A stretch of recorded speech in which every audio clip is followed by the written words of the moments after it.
welcome to Taking the Myth, your topical, skeptical discussion show. I'm Stephen Knight, and joining me is Iram Ramzan. Iram, how are you? Eid Mubarak, Stephen. Eid Mubarak. Yeah, how's that going? Yeah, great celebrations all round, aren't there? I don't know why, but things seem very muted this year. Yeah. I mean, that brings us nicely on to the lockdown. So how is lockdown life for you at the moment? Last time we spoke, it felt like you were getting a little bit fed up. I must admit, I think I've had my fill now. And I'm just, as an anecdotal observation, in my day-to-day experiences, it feels like it's relaxed a lot. The general public feel like they're doing a lot of the things they stopped for a while but have now resumed doing. I don't know how you feel. Yeah, I mean, definitely in London it had quietened down for a long time. Obviously, it seemed like the birds were singing again. And now when I go drive about, there are more cars on the road. And my friend who lives on the other side of London was saying how for a while it was great driving around in what is normally rush hour because there were hardly any cars around and she could get to wherever she wanted to within 10-15 minutes. And she said now it's back to how it was before. Traffic is bumper to bumper again. So it just, I think it's, I don't know if it's also because maybe people are shunning public transport. I don't know if that's it, or if it's just because people have decided, after 2 months, 2 months, has it really been 2 months? After 2 months, maybe it's time to get to some sense of normality because you cannot sustain something like this for a long time. I know a lot of people have been enjoying lockdown to some extent because, they're literally being paid to stay at home. They're at home, told to stay in and not go out, and at the same time they gain 8% of their wages paid. So who wouldn't enjoy that, right? You're getting paid to do nothing.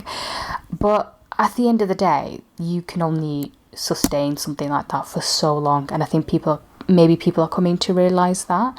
Or maybe not, because if infections start going up again, they might think, let's implement lockdown again. But how long do you keep doing that for? Do you just keep repeating cycles of lockdown? Because you can't stop infections at the end of the day. And I think we mentioned this in our last podcast, that all countries are roughly going to have the same, we're all heading in the same direction, really. You can't stop this. But the point of the lockdown really was so that the NHS wouldn't be burdened. And as we've seen, numbers have dropped. The NHS has coped. To the extent that extra hospitals we'd created in the West Midlands and Manchester, the Nightingale hospitals haven't actually been used. We haven't needed them. Now that's not a bad thing. That could be indicative of the fact that the lockdown and social distancing measures have had the desired effect. So I suppose you're absolutely right that the fear is that if we start resuming normality, this pandemic may spike again. We may see another peak. So I think that's what we've got to keep our eye on. Yeah, but I mean, we don't know that. But at the same time, what do we do? Do we just wait until there are 0 cases? Because there aren't going to be 0 cases for a long time. This virus might be here for a good time. So what do we do? We just keep social distancing and having lockdowns until then? I just think it's crazy. And I think as long as people exercise common sense and take precautions, I don't see why we have to bring everything to a complete stop. Because I think people don't realise for now what the long-term effects are going to be, because we've just been told, stay at home, protect the NHS, save lives, just do your bit. And we've all done our bit, with a few exceptions. We've all done our bit. We've mostly stayed at home and, not socialised, not gone out except when it's absolutely necessary. But come in a few months' time, we're going to see lots of people losing their jobs because, the hospitality sector, for one thing, that's going to be completely fucked. Maybe retail, aviation. Well. I'm not sure what the future of aviation is. Nobody being able to fly out the country on holidays.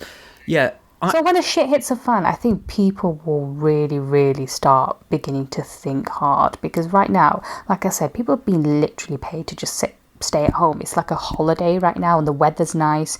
You get to sit in your garden, you get to have barbecues. Okay, fine, you won't be able to invite all your friends, but still, it's not bad. But you can, it's a finite thing. It's not going to be something that can continue forever. I just worry about the economic future, really. I really, really do, because we're going to see so many job losses. It's going to be tough. It's going to carry on being tough. And when you talked about hospital capacities, the reason why the NHS also coped with corona deaths is because a lot of non-corona cases weren't being handled. So there are people who haven't been able to get necessary operations, like cancer patients. What's going to happen to them? So we might end up seeing more deaths not related to corona, so I worry about that. Yeah, is the cure worse than the disease argument, I suppose. I mean, I am not at all concerned about getting the coronavirus. Statistically, I'm mid-30s, I'm healthy. There's no reason really why that should be the demise. I mean, I might be ill with it, I might not be ill with it, but it's a very low probability that that's going to hospitalise me. Okay, I understand that I'm social distancing and following all rules, not for me, but for people who are higher risk, who might be susceptible to it, etc. That's why I'm doing it, and I totally appreciate that. But I do. Well, I have a friend who works in a hospital, and she got corona. Right. And she was just saying how it just, it started with a cough, and then she knew, and obviously she had to self-isolate, and she just said it was really horrible. She felt, she goes, it's just like pain, like no other. She's not had flu, but she guessed it could be similar to flu symptoms. And she was like, it comes in waves. Like, 1 minute you feel better and you think, oh, it's over. And then bam, it hits you again and you're really, really run down. And then it keeps happening like that for about a week or so. But I think she's okay now. She's, my age, no underlying condition. So she should be okay, touch wood. So... you're right. I think if you think about it statistically, for people our age and younger, for healthy people, it's not really going to be, it's not a massive risk, but it is to people who are a lot older, and if they do have underlying symptoms. And if as long as those people take extra precautions, if they need to continue to stay under lockdown or whatever, then that's absolutely fair enough. Yeah. But is that a reason to stop young healthy adults to continue going about their daily lives? Because we really have to get the economy going again. All these people that I see on social media who insist that it's no big deal, like, oh, why are you putting the economy before lives? But shit economies ruin lives. It can be the same thing. Yeah, this is what social media does. It boils down every single topic, which is sometimes complex and nuanced issues. It boils it down to good versus evil, and that is a really unhelpful level of entry to any conversation on such consequential issues. But talking of consequences and the lockdown, it might be worth making a little mention to Neil Ferguson, because one of the things that's rubbed me up the wrong way a little bit is this. We have these government advisors who I appreciate they're doing their best. And we have a right to scrutinise what they say and what they advise, but it's because of people like Neil Ferguson, advisor to the government, that we had lockdown and his recommendations of what lockdown should entail. And I have to say and be honest that lockdown hasn't adversely affected me in any way. I've been very fortunate to keep working during it. I have had a period of furlough, and now I'm working again. I've not been short of anything. I've got a garden. I've got Netflix. I'm going to be okay. I've been exercising. The only thing I can complain about is the occasional bit of tedium. I mean, that's nothing. That's not hardship. However, everyone's situations are different, and some people are really struggling, losing livelihoods. They're living in tower blocks. padlocks and have no access to a garden, and they've got 3 or 4 kids, and it's just everyone's situation's different. And these advisory lockdown rules have had a huge detrimental impact to many people. And then what's especially insulting to me is to see people like Neil Ferguson, who has made these recommendations and drawn them up and advised the government on them, to flout them himself by inviting over his lover to his house, a married woman, and there's no judgment on that side of things. I couldn't care less about who's sleeping with who. However, he's gone against his own advice and the rules at the time so he could see his missus. She lived at her house with her kids and her husband, and she's been visiting Neil Ferguson's house because they're in a relationship, and he's been caught doing that and he's stepped down. And we've had a few other instances of we've had Dominic Cummings as well. And that's a bit ambiguous because they're actually defending that one, saying his travel was legal and necessary. Was it? So Dominic Cummings, he's the advisor to Prime Minister. Yeah. And I think, was he also a big advocate of the lockdown as well? Sure. So he was spotted in Durham in March, which is more than 265 miles away from his London house. And he was in London when the lockdown was imposed. And the Prime Minister had instructed that everyone must stay home at that time. And Dominic Cummings drove the 260 miles with his child and his wife to his house in Durham. Yeah, his wife had apparently COVID symptoms as well. Yeah. And at the time, now they're all saying that, oh, he did the right thing because he, someone needed to look after his children. I remember that we were told if you or anyone in your household have symptoms, do not leave the house. You self-isolate for at least 2 weeks. Yeah. And what did he do? Yeah, he left. These things are, we make definitive rules in that sense, but if you were to say, I'm really ill as a father, and Dominic Cummings as a father, and his wife's really ill, and we've got this young child to look after, I think the government would say, well, yes, obviously you can make arrangements for that. I think there is an ambiguous area.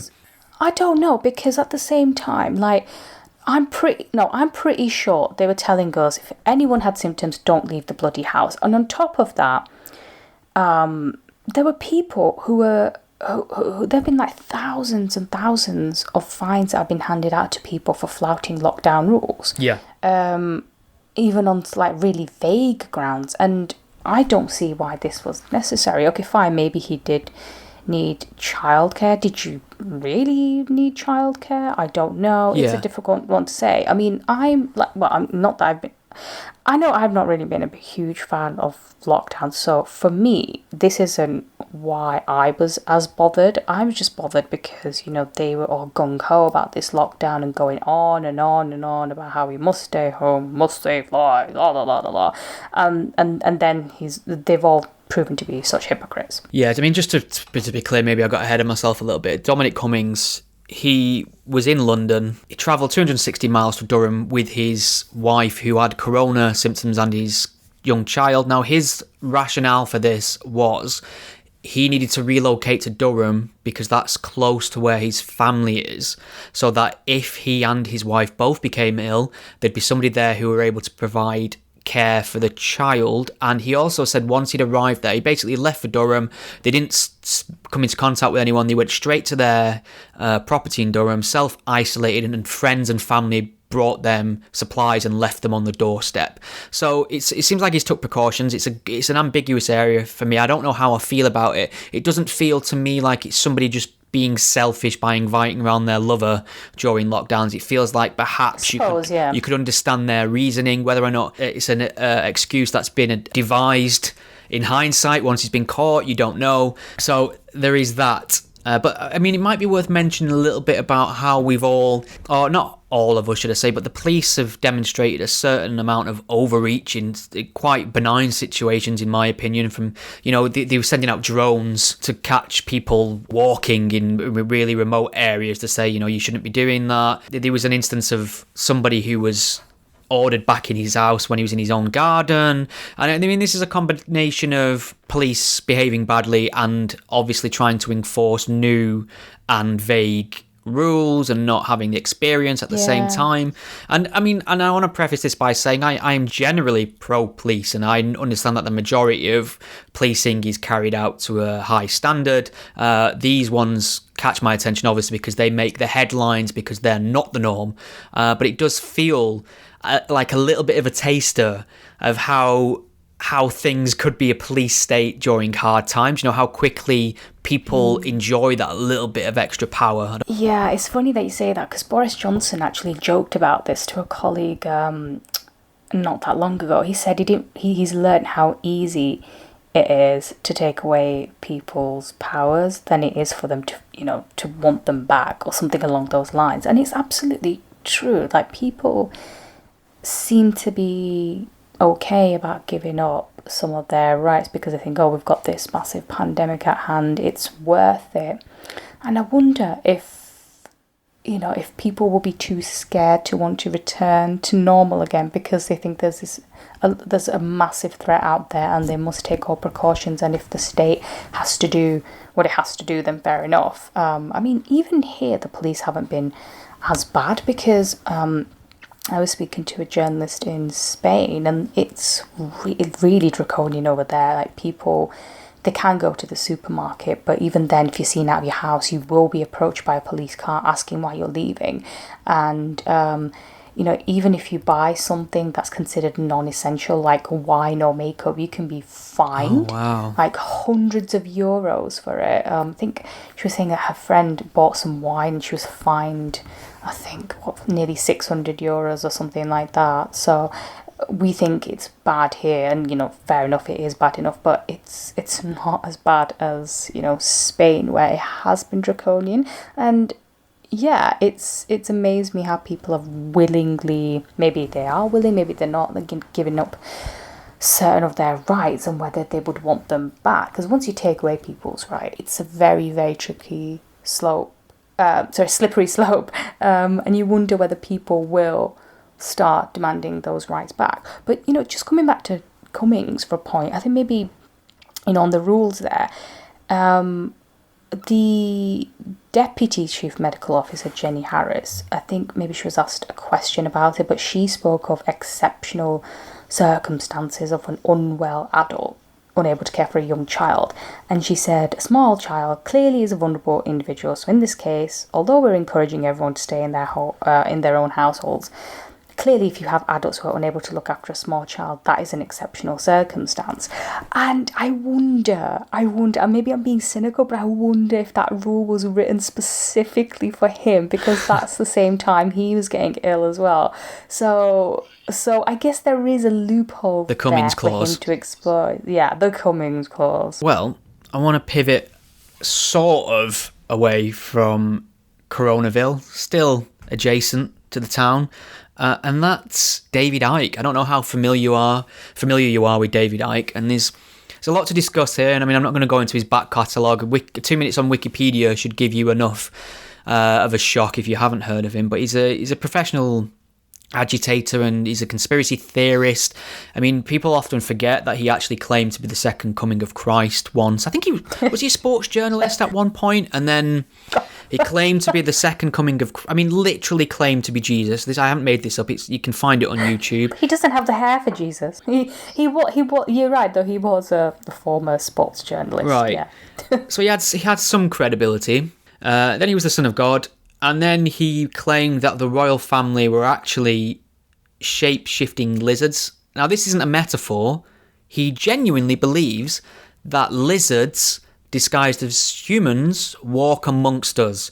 You know, if there's a conspiracy theory out there, he's proposed it at some point. And he's also part of this new 5G causes the coronavirus conspiracy that's caught a little bit of steam. Now, any thinking person will realise this is absolute tosh, obviously. However, there's a wider discussion to have about the limits of freedom of expression when you're advocating conspiratorial, false, and potentially dangerous claims, which he was doing via his YouTube channel. Now, as far as I'm aware, David Icke isn't somebody who advocates violence. I haven't seen that myself. If he has, he's somebody who just He just says the government's lying to us, it's a conspiracy, they're trying to control us, that kind of New World Order level of paranoia. And what we saw is YouTube delete his YouTube channel. Now, whenever something like this happens, either on Twitter, social media, or any of the prominent video streaming websites, a gaggle of chickens form and start bocking the words, they're a private company, they can do what they want. And yeah, I know that's true, that's a fact. However, now we've established that, is it possible to have a discussion about the ethics of such a decision, whether a huge video streaming information service really that has the monopoly on that sort of content that adversely affects the political landscape and the discussion and decides whether you're a person or a non-person in that sense, whether they should have that amount of power where they can essentially say you have the wrong opinions and thoughts, you can't be part of the club. And I must admit, I do struggle with this one a little bit. What's your thoughts on YouTube banning somebody for promoting corona conspiracies and 5G conspiracies? For me, it's a case of, well, does it cross the threshold of directing, inciting violence or hatred? And with David Icke, we've seen, lately that 5G phone masks have been burnt. Fucking hell. I've definitely come across one that was burnt 2 months ago, just after lockdown. And, conspiracists, they don't just put their own lives at risk, they put other people's lives at risk as well, people who are following their work, because, their gurus or mentors are persuading them that health advice is a lie, it's all a conspiracy, you don't need to stay at home, wash your hands or observe social distancing. So then in that case, it could be argued YouTube and social companies are being complicit. It's a very tricky one for me, because then when, maybe there's a way you can get around that. Should YouTube maybe put like a message on videos instead of banning them outright? But then, which ones do you do it for? I mean, do you start doing it for people you just don't like? Like, what if someone's a Tory? Do you put like a bloody health warning risk on that if you don't like it? Yeah, I mean, it's interesting because I'm not a proponent of the slippery slope fallacy in general. It's never really a good argument, except, in my own view, when it comes to limiting expression. And what you often find is it's somebody like David Icke one day, and you're okay with that, and you sign off on that, and you champion that to an extent, and then the next day it's you.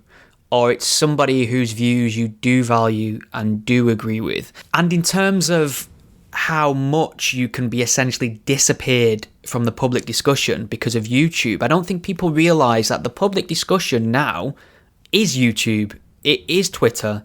Without those tools, you can't really be a functioning activist or commentator in any sense of the word. Look at somebody like Tommy Robinson. He was ubiquitous for a while on YouTube and Twitter. And he's still trying. I mean, I signed up to his newsletter just to keep an eye on him, which worries me, because that guy, if anyone ever frisks my social media follows and email sign-ups, I'm in trouble. I'm following the Pope 1 minute and signing up to Tommy Robinson's letter the next, and then keeping my eye on David Icke in one breath, and then looking online at Dabiq the next. It's going to give somebody an MI5 a headache. I'm surprised you haven't been arrested. Yeah, but my point That's being, a miracle. Have you heard from Tommy Robinson? Have you seen anything? He's still going. No. He's become a non-person. He's been disappeared solely because somebody at YouTube and Twitter decided enough of that. And I disagree with that. I disagree with Tommy Robinson. I obviously, long story short, I think he's full of shit. I think he's a propagandist. So he's still going then? Like, so he's got some sort of underground channel? He's got a website. He's producing regular videos. He uses alternate platforms now, and it'd be just interesting to see if we could somehow measure his reach versus what his reach is now.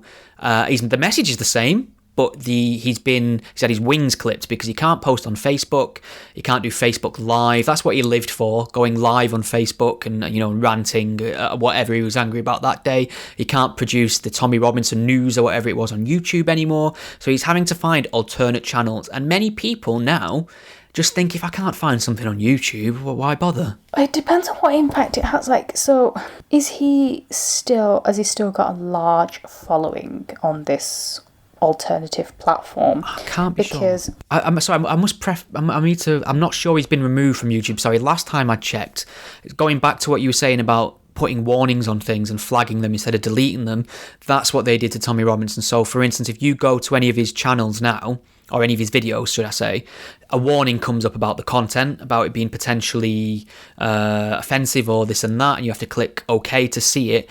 All comments are disabled by default, so that you can't comment on it and you can't, you know, post anything deemed offensive, and the video can't be found in the search function of YouTube. You have to go to that video directly. Now, here's an example of where that overreach becomes a problem, because I made a video all about Tommy Robinson trespassing on Quilliam's headquarters and causing a trouble there, and the video was 100% critical of Tommy Robinson for his behaviour and his actions, right? Now, the whatever robot or system they've got in charge at YouTube that has to troll these videos and find out what is and isn't valid content has deemed that video to be part of a collection of videos that can't be found via the search function, can't be commented on, etc., because it's about Tommy Robinson. It's seen that it's mostly about Tommy Robinson, and it can't distinguish criticism of Tommy Robinson versus Tommy Robinson's propaganda. So it's actually demonetized that video. It's this is my video. It's prevented it from being searched and found via the normal search function, and you can no longer comment on it. So it can't be found. It doesn't. It had thousands and thousands and thousands and thousands of views before this happened, and they've retroactively done this.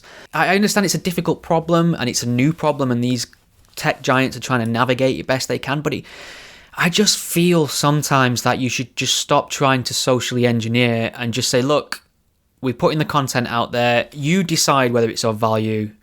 We'll just do our best to maintain the site, you know? Let people make their own minds up. I think it's because people are under so much pressure, aren't they? Because, you know, all these videos are around, and then you have certain incidents will happen, and then, you know, the Twitter mob will fire off, and then they'll be like, oh, why is this still allowed? Why are you still allowing this person on? Why? And I guess these companies or other people feel like they have to do something. They have to react somehow. And I think maybe people are still trying to figure out what's the best solution to this, rather than just simply banning something or removing a video from YouTube. Yeah, I mean, and it does seem to be a political bias in all this to me. Very, very rarely you see, you know, people on the far left getting treated the same. But I mean, in regards to conspiracies again, and the power of belief. So let's just say, for instance, it was true that the government was trialling some sort of a population control by setting up 5G masts to give you a deadly virus, and you believe that to be true, what would you do? You know, is it any surprise that people are torching these masks if they believe that to be true? That's why sometimes I don't often believe the sincerity of some of the most, you know, extreme proponents of conspiracy theories, because they create this reality that were it true, it'd be awful and horrendous, and they do nothing about it. So I'm kind of like, well, you lack conviction for a start, or you don't believe the nonsense you're spouting. So I suppose I think it's okay for David Icke to say whatever he wants. I think maybe we should, you know, people should afford more scrutiny or think about consequences for him if he calls for direct action. I think that's the line where maybe there's a better argument to be made for restrictions and pushback, etc. But for him just to say it's a conspiracy, that, you know, 5G's making us all ill, it's not true. But I think as a society we can deal with that without censorship. This is an interesting one, because I actually know people. I was going to say, you know, David Icke. Well, yeah, we're bezies. I know people who think the whole corona thing is a conspiracy. and they believe in all these conspiracies because of stuff that's shared on WhatsApp or YouTube. And those things have a lot to answer for. So you think, what is the best way to counter that? Do you just stop those videos or those messages, or do you just fucking teach people, hang on a minute, don't just believe everything you see and everything you read. You use your common sense. Yeah. And what's the word that I'm looking for? Critical thinking as well. Critical thinking, use a bit of critical thinking. They watch one video and they think, oh, they know it all, they've solved every of the world's problems, they know this is a conspiracy, blah, blah, blah, blah, blah. But it's, I don't know, do we, maybe we need to have more debates in public about how to actually handle conversations like this, to be honest. How do we tackle false messages being spread on social media? And we'll come on to that later on one particular story that's been circulating. But people will often start commenting before they even know the full facts. So, and I sometimes find it's people who describe themselves as journalists as well. There's certain impulses people have that they just are incapable of reining in, and somebody like me who sees something, I try and establish it's a credible source and I've got the information, and I don't make assumptions. Even if I have got assumptions, I don't make them publicly, because why would you do that? Why would you want to? I don't do that either, because sometimes you end up, it ends up being that when the facts emerge later, it's something completely different. So don't, hold off on bloody commenting. It's not that hard. You can be just as right off later on. You know what I mean? And what I struggle with this, and I sometimes feel like I'm really naive about how the world should work. But when I see somebody who persistently spreads misinformation or jumps to conclusions and makes horrific assumptions on extremely serious life or death situations here, when they're found out to be doing that, they face precisely zero consequences for it. I'm not talking about... Yeah, and they never apologise for it either. They never say, oh, God, I was wrong about this. I'm not talking about legal consequences or anything. I'm talking about the fact that their audience doesn't care. They don't care that this person's lying to them and providing misinformation. Just as I think what's happening is there's an emotional need for somebody to just parrot your biases and worldview. And there's certain people who actually, I want to know what's true. And there's that line between wanting validation and wanting the truth. And someone like Katie Hopkins is just speaking to one narrative, and she will pump that shit out all day long and make horrendous gaffes and errors and spread misinformation, as will people like David Vance, as will people like CJ Whirlman. They'll do that all day long, and once they're found out, it's still onwards and upwards.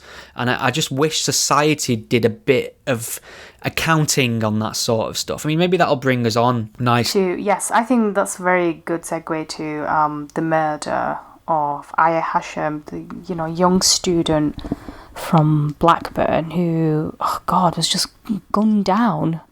Was it last week or a couple of days ago? Yeah.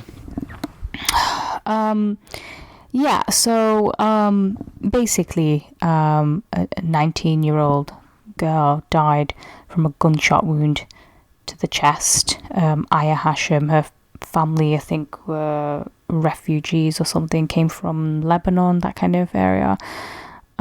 She was a University of Salford student studying law. Apparently she was walking to a supermarket on May 17th and she was shot. I think the police said that it was drive-by shooting, and she wasn't the intended target. No, and they said that almost immediately. They established that immediately, didn't they? Yes, and 5 people have been charged with her murder. They've appeared in court, so we can't really say that much on it now. But 5 people have been charged with her murder. Yeah, and charged with the attempted murder of the man police believe was the intended target. So this is This is Blackburn, an area of England. It's a dump. There goes my two people from Blackburn audience. Yeah, young girl, as far as we all know, completely innocent. But she happens to be visibly Muslim. By that I mean she wears the hijab, and she's an innocent bystander to what I'm sure will be established in court later on. Had nothing to do with her whatsoever, and the police have already confirmed that straight away.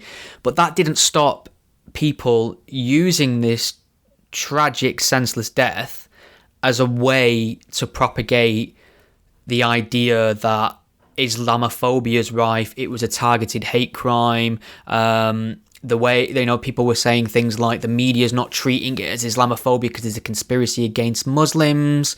And I mean, I'm going to do a bit of accounting on this in a minute and point to the people who did this, but can you imagine how you would feel as a young Muslim girl if you believed these people? The idea that your life was so worthless, you could be gunned down because you were a Muslim, and not only would nobody care, we wouldn't even report it because it was just, you're so insequential to us, you're less than human.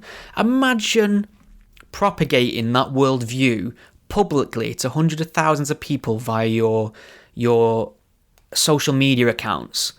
What horrible, hateful way to think about the world, especially since it does not map onto the facts and or the reality of British culture and society. I want to reference a really good piece of writing by Damo, aka Concrete Milkshake, on Twitter. Yeah, I read his piece as well. Very good sort of takedown on the kind of nonsense that you get flying around on social media.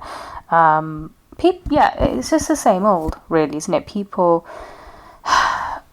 will just see something and then immediately jump to conclusions. And never mind the fact that 4 of the people arrested have Muslim names. Yeah, that's interesting, isn't it? So, I mean, before these names were released publicly, Damo on his blog, concretemilkshake.wordpress.com, I'll stick a link to that. And I mean, I'm always impressed by his writing. Often our interests overlap.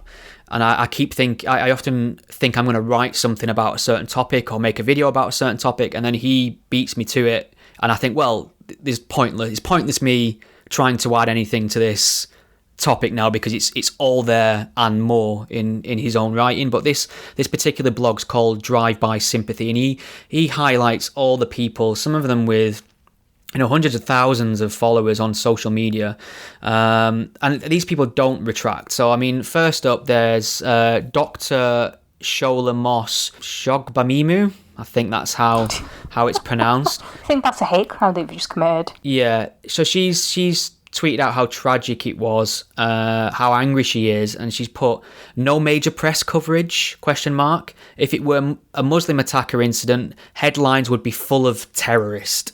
Hashtag Islamophobia. I mean, and it turns out that it possibly was a Muslim that carried out the attack after the names are in, potentially. But, I mean, the idea that it wasn't covered in the press is just a lie anyway. I saw coverage everywhere about it. A journalist called Jason Michael McCann on Twitter, he's put, the British media never fails. Nothing about this coverage would indicate this was an Islamophobic hate crime. Well, guess what, Jason? It doesn't indicate that because it wasn't, and we knew that straight away. So this thing again, and I've said this before, and this is the mistake people make, and it's a far left problem and it's a far right problem. The far right assume that every bad thing a non-white person does is because of their skin colour. The far left assume that every bad thing that happens to a non-white person is because of their skin colour. And these two just feed each other all day long with their racist, prejudicial judgments on situations where the facts are not yet known. They get one piece of information, in this case Muslim and a non-white skin colour, and of course it has to be an Islamophobic hate crime. There can't possibly be any other explanation. And you know what's really, really rare in Britain, to the point where I could probably count how many times it's happened on one hand in my lifetime, and that's a murderous Islamophobic hate crime. There has been a couple, but they were carried out by Muslims. if we're talking about the imam that was killed in Rochdale, the shopkeeper who was killed in Glasgow, Asad Shah, both Muslim perpetrators, but they were ran with and span as Islamophobic hate crimes. And it's once again people engendering this idea that Muslim life is worth so little in the UK that not only does it not get reported, but it's the norm. And it's just not the reality where you should be fearful of your life as a visible Muslim in the UK in 2020. And that's not to underplay actual bigotry and actual hate. It occurs and it needs to be countered. But this idea that Muslims are, it's somehow open season on Muslims is just not true at all. And that's good. I'm happy about this. This makes me happy to know that I live in a society where Muslims can come and go as they please without aggro of any sort. I mean, if you go to other parts of the world, you will see a lot more racism, you'll see a lot more bigotry, and I'm not saying that just because it's not as bad it's perfect here, but it certainly is nowhere near as bad. And I know loads of people who have lived between different European countries and the UK, and they're saying that here is far more better to be Muslim. And at least here, I know it's Church of England, but largely secular country, no one really gives a damn what religion you are or what sect you are. And you go to certain Muslim countries, and if you're the wrong sect, life is very difficult for you. And it's just like people seem to be so determined to play this victimhood narrative. I don't know what they get out of it. Maybe they just find that there's nothing else for them to do, or I don't know what, but everyone now is just a victim. Everyone. Going back to what I was saying about there being no consequences for these people, they've advocated a narrative of the most hateful form of murder you can think of, targeting someone based on ethnicity, race, religion, etc. And they were completely wrong, not because they'd been given misinformation, which you can understand sometimes. Sometimes you can report erroneous reports. Yeah. And you can hold your hands up and say, I was wrong, but I went off the best available information. You can understand that, and things change. Information changes as we get more information, obviously. But these people on Twitter, where the fuck did they pluck this from? What did they have? What did they know? And the answer to that is nothing. We've seen it before. We have seen this before, where people will just jump to conclusions. At the end of the day, I just really feel sorry for this girl's family. I mean, they've just lost a relative in the most horrific way. And on top of that, they have to put up with the kind of shit people say online. Just let them deal with their grief. So there's another dimension to this that you've just reminded me of, actually. And that's, this poor girl's had a life tragically cut short by no fault of her own whatsoever. Like we've established, completely innocent bystander in a shooting. And her family must be absolutely devastated, obviously. And a GoFundMe was set up for them to raise funds to support the family during this time, which makes sense to me. Why not? It's lovely to see. I mean, that's when social media comes into its own for me. Every now and then I'll see somebody will start a fundraiser to help a cause and loads of people pitching, and that's when I'm thinking, actually, maybe it's not worth burning down Twitter just yet. So somebody started up a GoFundMe for this young girl in her memory with the intention of giving the funds to her family, which is quite common when people are tragically murdered, especially young people. I tend to find a lot of these GoFundMes crop up. But then guess what? There was a slight development, and it turns out she was Shia Muslim, i.e. the wrong Muslim to many Sunni Muslims. And a lot of people were very angry about that, and were actually talking about trying to get a refund for the donation they'd made to this family. Muslims, the Ummah, had chipped in for this young sister who had tragically been killed to help her family. Found out she was a Shia Muslim, aka the wrong sort of Muslim, and all of a sudden wanted their money back. And I just think that's quite a horrendous thing to see sectarianism play a part in this. Those people should just fucking, go fuck themselves after that. What absolutely disgusting thing to do. Absolutely disgusting. That's all I have to say on the matter. I'm not even going to waste my breath on them. Basically, what's happened here is a horrible, tragic incident that's been made a million times worse for the family and the grieving parents, because it's been blown up into several things it's not on Twitter, or it shouldn't be, the sectarian thing.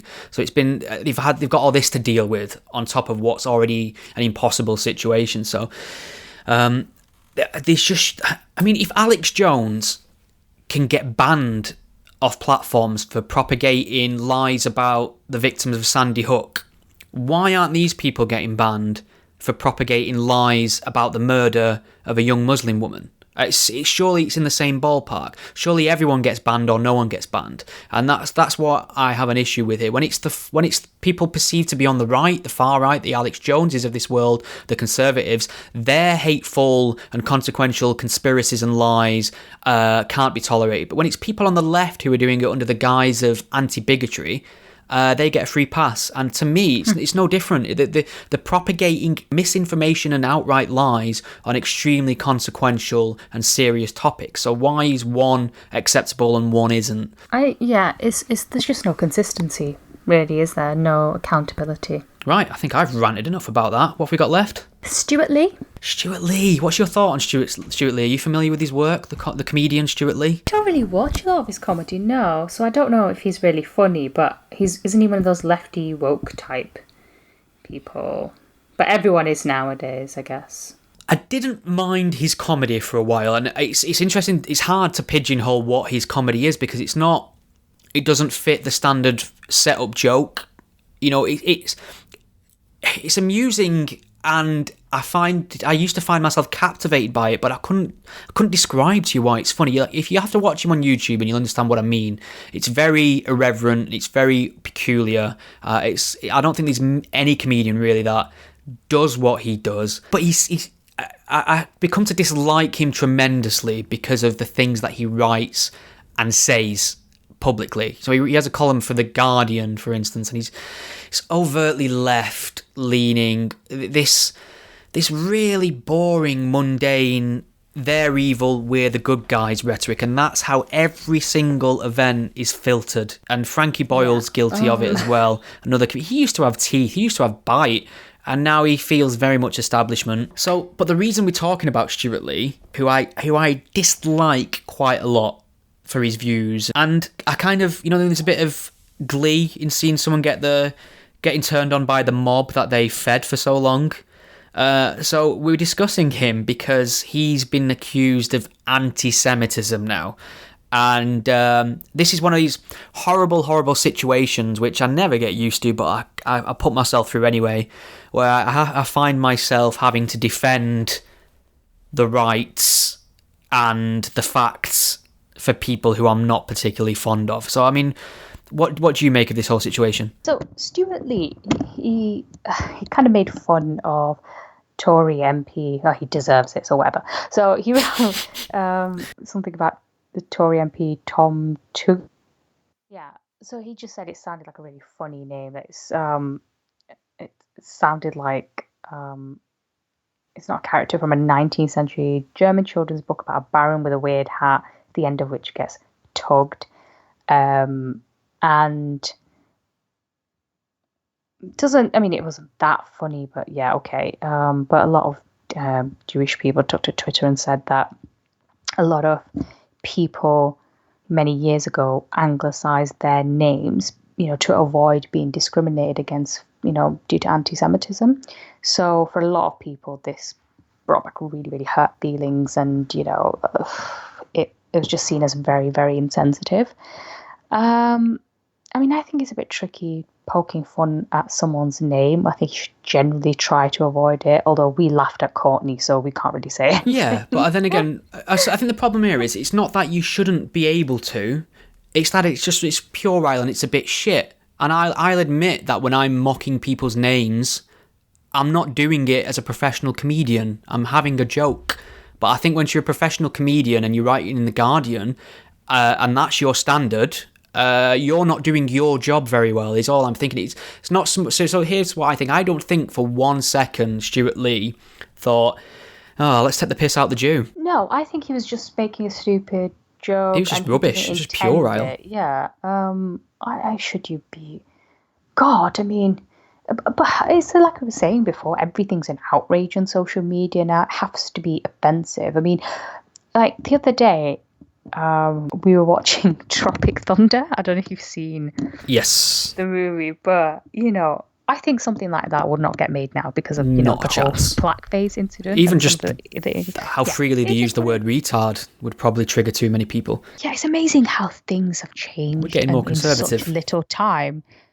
Yeah, ironically, we're supposed to be quite, a free society, and yet we're becoming very, very conservative in certain ways. We're not that liberal or libertarian at all. What I don't like about this whole Stewart Lee thing, so it's another vapid, puerile article from him in The Guardian, taking the piss out of a Tory MP for his name.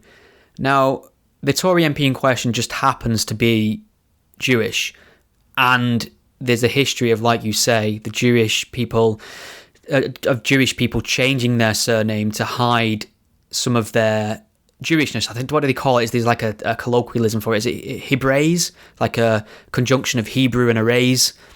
I think that's a thing. I might have just made it up. I'm not sure. But so there's that. But what happened is the Jewish Chronicle, Stephen Pollard in the Jewish Chronicle, who's typically done some good work exposing a lot of the anti-Semites in Labour and Jeremy Corbyn's camp, he wrote this really emotive piece with the headline, "My father changed his name because of people like Stewart Lee. Nothing changes." I don't think that's true. I think... I mean, that piece, for God's sake. Here's what's true, without a doubt. Jewish people were persecuted beyond imagination for their Jewishness throughout history, not just once, several times. He has every right to have his story and talk about his dad and explain what happened. But what Stewart Lee did was not that. And I think we have to be very careful about saying what you've done, Stewart Lee, is potentially evocative of that. But we understand you're not an anti-Semite and you're not, a member of the Third Reich. The problem with writing now is, if you do write, not only have you got a right to be understood by the people who may be charitable and sympathetic, you've got to be clear in your writing, you've also got to think in your head, how possibly could somebody who hate me misrepresent this? What could they pick up on to run with? You have to be careful what you write for. So with that in mind and the climate we've got, I'm very surprised Stewart Lee took the piss out of a Jewish man's name in a column. I'm surprised at that. The way I'm surprised when H&M used a young black kid to wear a hoodie that said something like cheeky monkey. Oh, God, I mean, it's completely innocent. I understand they're not going through, they're not saying, this will be funny, make a little monkey joke about this black kid. I just think they didn't think about it. And my disbelief is like, how have you not thought about that? How have you not thought about what people are going to say is my rationale on that. But, I mean, it just goes to show, doesn't it? It doesn't matter how much you virtue signal in The Guardian and how much you profess to be uber ultra left-wing final boss, you misspeak or say something wrong and the mob will still come for you, which is what's happened with Stewart Lee. Is he cancelled now, do you think? Everyone's cancelled. We're all cancelled. I mean, I'm surprised we cancelled yet. It's a matter of time. It is. I mean, and I think somebody rightly said the thing that gets you cancelled has already happened, in a sense, because we all live online now. There's years and years of tweets. Oh, that's true. Yeah, so someone's going to keep scrolling through our stuff. Keep scrolling. They'll find something. Yeah, I've definitely said some dumb shit. We all have. And I think once people realise... I think what's going to happen is everybody's going to be cancelled to the point where society realises that cancelling's a bad idea. That's my really, once again, incredibly naive and optimistic outlook on life. I mean, I seriously hope it will. Maybe it's a herd immunity thing. Maybe all those people... I was just going to say that, yeah. Face cancellation all join together, and they're more numerous than the people who haven't in the end. So being cancelled isn't a big deal because you will have allies. Because you do actually see a lot of that camaraderie and reaching out and solidarity. People who have been through the ringer with, bad experiences on social media or in the press or whatever for things they have said or perceived to have said, reach out in solidarity to people who are having the same experience. So maybe herd immunity will save us from cancellation. We live in hope. So this month marks 3 years since the Manchester Arena bombing, and it also marks 7 years since the murder of Fusilier Lee Rigby. Yeah. And then he was horrifically attacked in Woolwich. Tried to decapitate him on a street. God, in London. yeah. Yeah, and with the Manchester Arena attack, it was an Ariana Grande gig, concert. Yeah, so most of the people at the concert were, young people, they were teenagers, and as soon as the concert finished, they were all leaving, and then Hashim Abedi decided to Salman Abedi. blow up. Salman Abedi. Sorry, it was his brother Hashim Abedi who was also on trial. So yeah, Salman Abedi, who blew up the foyer area, and it's just something we weren't really expecting, especially in our home city at the time. But yeah, it's been 3 years since that. 3 years have gone by really quick, and then 7 years since the Lee Rigby killing. And I just wonder what you think about, marking these types of events. Are you of the view that we should remember all the time, or do we come to a point where we say no because it's too depressing? What does it achieve? Does it achieve anything? It's a good question. I'm not a wallower. I like to move on, and I gave some thought. I don't know if you remember, after the Manchester Arena attack, 22 people died, and as you pointed out, mostly young girls, at an Ariana Grande gig. There was a big push with the official symbol of Manchester, which is the bee, the worker bee, and that can be traced back to our industrial heritage. Manchester was the birthplace of the Industrial Revolution in many ways, and when you visit Manchester, you'll notice the decor and a lot of the art and things has this symbol, this bee on it. So even things like refuge bins have bees on the side of them, things like that. It's like our official symbol of Manchester, and that became the symbol of solidarity with Manchester after the Manchester Arena bombing. And what people were doing, they were getting these bees tattooed on themselves. And the money that the tattoo artists were collecting from this was, in many cases, being donated to the relief fund for this terror attack. And it crossed my mind at one point. I don't have a tattoo. I think I had a desire for one when I was 19, and then I felt like I'd grew out of it very quickly. I decided that, I wouldn't mind. I'm going to do this to show some solidarity. This is a cause that's close to my heart, and it's very close to home. I had to go to work in the city the very morning after that attack, and that was a very eerie experience. And I thought, I'm going to get one of these tattoos. And then it dawned on me that I'm going to define myself permanently in a way that represents an horrendous attack. You know what I mean? I'm constantly going to have this reminder. It's going to define me. It's going to be a conversation starter with people. And I just felt like, I mean, this is only personal. I'm not judging anyone else who has the tattoo. I quite like to see it on people because I know what it means. But for me, I didn't want a terrorist to have that kind of impact on me where I'd be permanently marked by something that was associated to them. Does that make any sense in a roundabout way? I don't like... I get it. The way you win, I don't like tattoos anyway, but I think the way you win in these situations is to keep calm and carry on. I know that's a cliche, and I'm not saying to ignore Islamic terror. Obviously, I haven't been doing that. Anyone who knows anything about the content I produce will know that's been a focus of mine forever.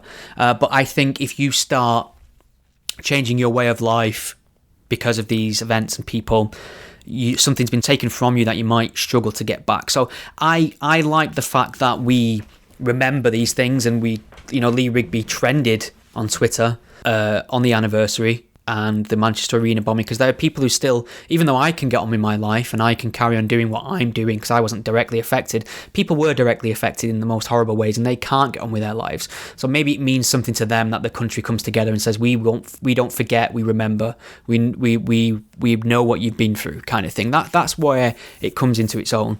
Yeah, but do people actually learn anything from it? No, and sometimes I want to shake people when we have this discussion, because every time somebody mentions these events, the cause is never mentioned, the ideological motive is never mentioned. But then again, sometimes a bit of empathy and an acknowledgement of the situation can be enough for some people. So I get that. I mean, I know that this podcast has spent a significant amount of time giving Jeremy Corbyn and his Labour a massive kicking, and that, to my view, is 100% deserved every time we've done it. But now we've moved on from Corbyn. He's no longer the leader of the opposition. He's old news. His legacy will barely be a footnote in the political encyclopedia. And the new leader of the opposition, Keir Starmer, I've been quite impressed with him. Obviously, there's a few things I'm not impressed about, but once again, don't expect your political leaders to be beacons of everything you stand for. That's not how life or people work. But he's in PMQs, he's been brilliant. He's been forensic. He's been going for real consequential points. He's been, tearing through government statements and legislation with a very forensic eye, and that's been great. Rather than trying to score political points, he's even been conceding when the government's answered a question adequately, so that's good to see, and that gives him an air of credibility.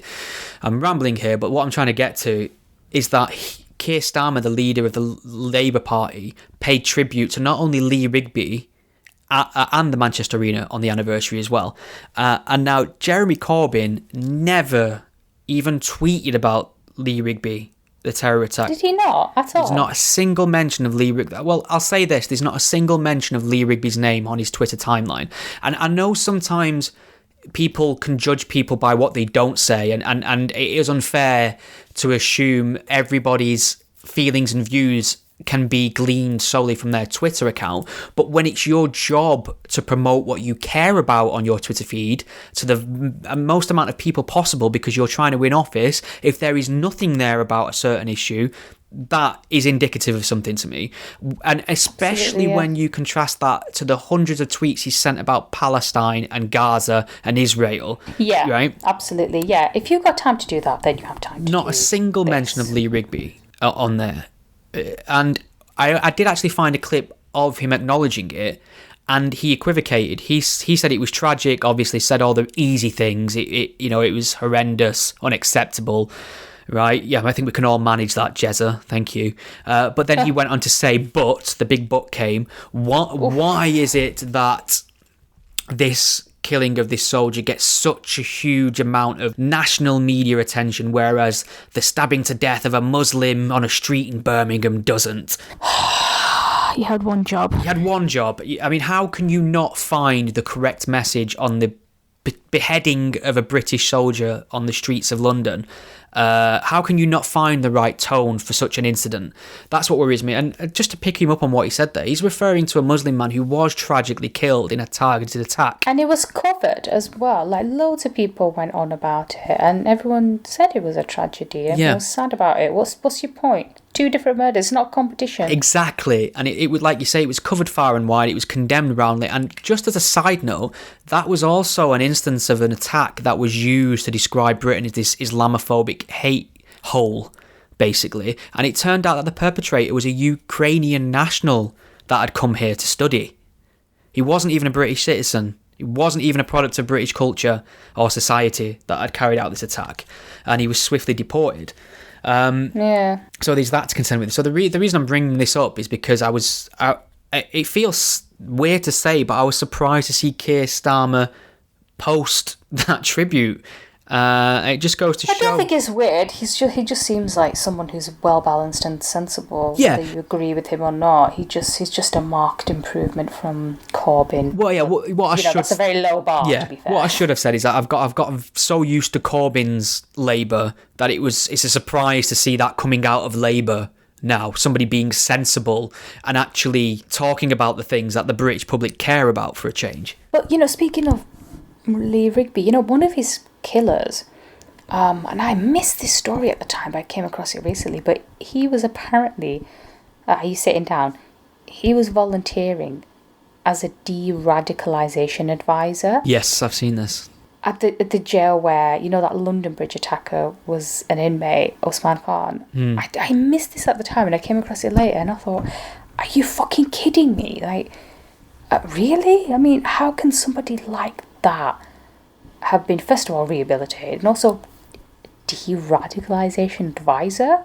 Like, what the fuck? I can't help but feel that it's a way of showing cooperation.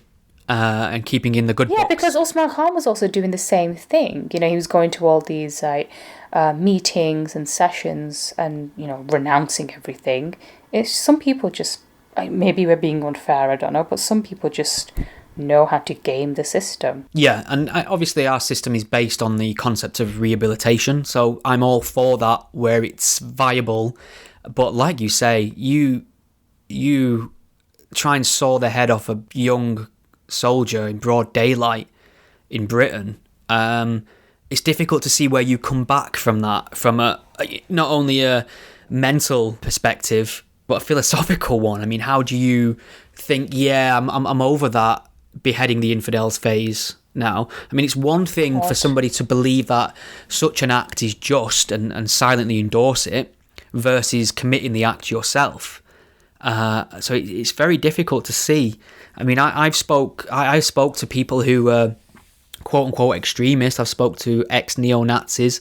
Spoke to Majid Nawaz, who's self-professed ex-Islamist. He was never, But he never beheaded anyone. Yeah, that's what I'm saying. So with these people, with it being ideological and at that level, there's some room to work. But when you've actually committed an atrocity of such magnitude, it's difficult to see how you are going to just advise people.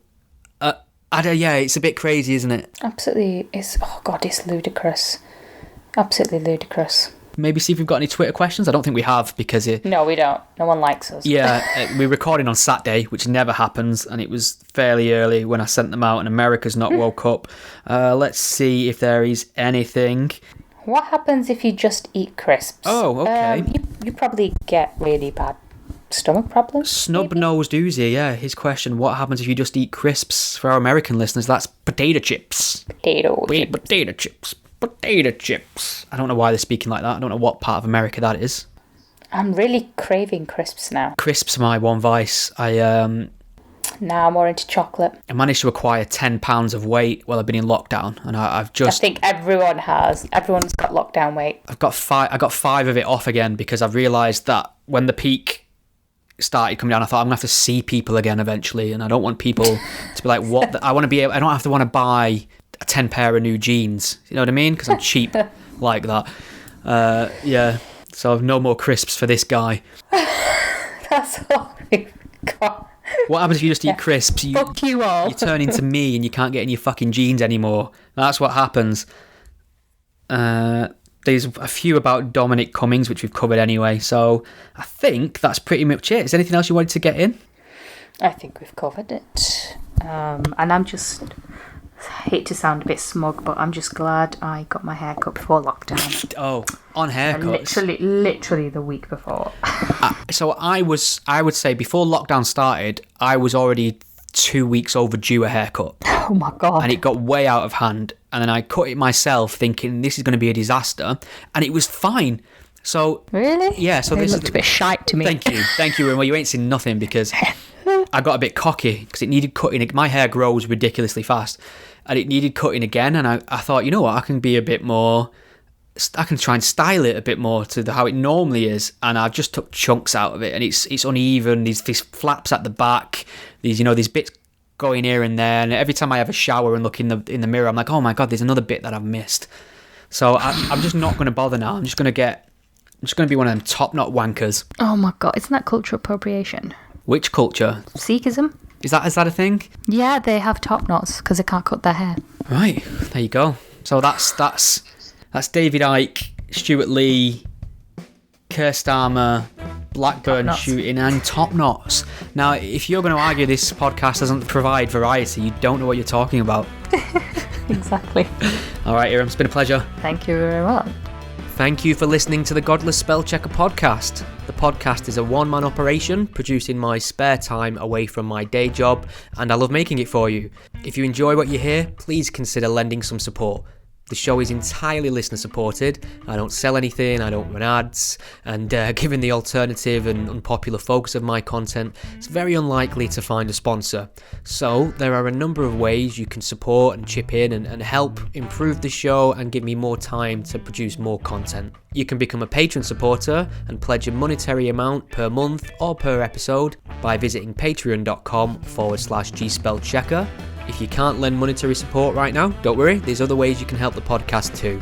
You can share it on your various social media networks, or take a moment to leave a review wherever you listen to it. Your support is massively appreciated. Thank you. Think we've all learned something here today?